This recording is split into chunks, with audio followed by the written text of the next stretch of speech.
Nick, thanks for talking. Thanks for having me. Yeah.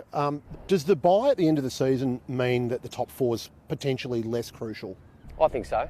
I think one of the great advantages of being top four is if you win that first final, you actually get that week off that no other clubs get. I think leading into finals, if all 8 teams get the week off, then you actually sort of miss that little bit of an advantage. I can completely understand where the AFL are coming from in regards to clubs don't rest players, and I completely understand that. But I think if you're top four, you'd probably like to not have that, so you get that advantage come the second week of finals.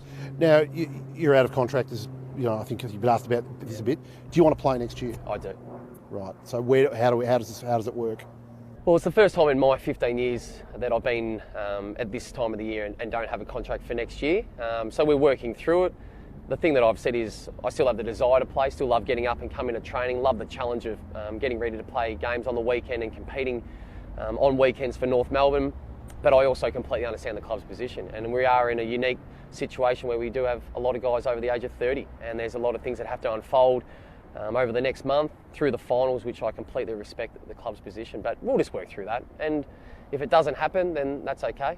I've had a really good run in football, and we'll work through the next stage of my life, but ultimately I would like to play on, yes. So they've said to you that it's end of North's campaign, that it's not going to be, it won't be decided till then? No, we haven't spoken in that sort of detail. There's been no definitive answer, but we're in constant contact through your management, as you are, almost when you aren't out of contract. But we'll work through it, and that's fine. I'm really comfortable with where it sits. If North didn't offer you a contract, would you look at another club?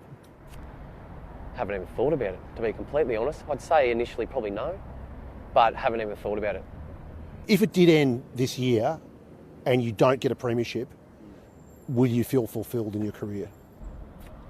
No, because for 15 years I've been trying to win a premiership and have been really close a couple of times. But we play this game to win premierships. So I feel the reason I've played football for 15 years, no, I haven't fulfilled everything that I've wanted to do in the game.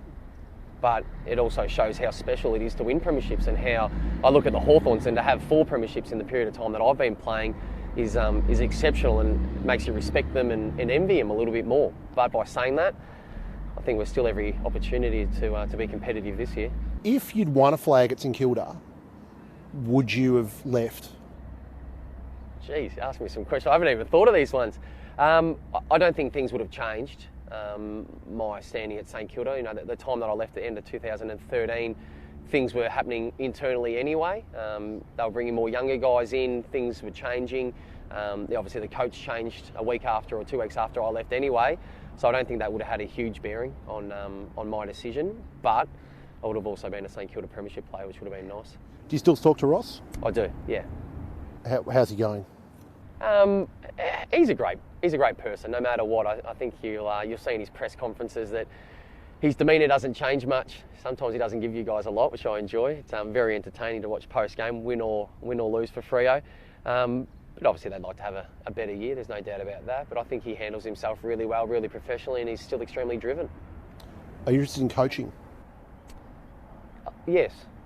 I love the game of footy, as I said before, obviously as a player, but I love the strategy, the tactics. I love people, I love the football environment, about being around with 45 other guys. So it's something that I definitely look at in the future. I think I've done level 2. I did that a few years ago. I think it might have been my last year at St Kilda, actually.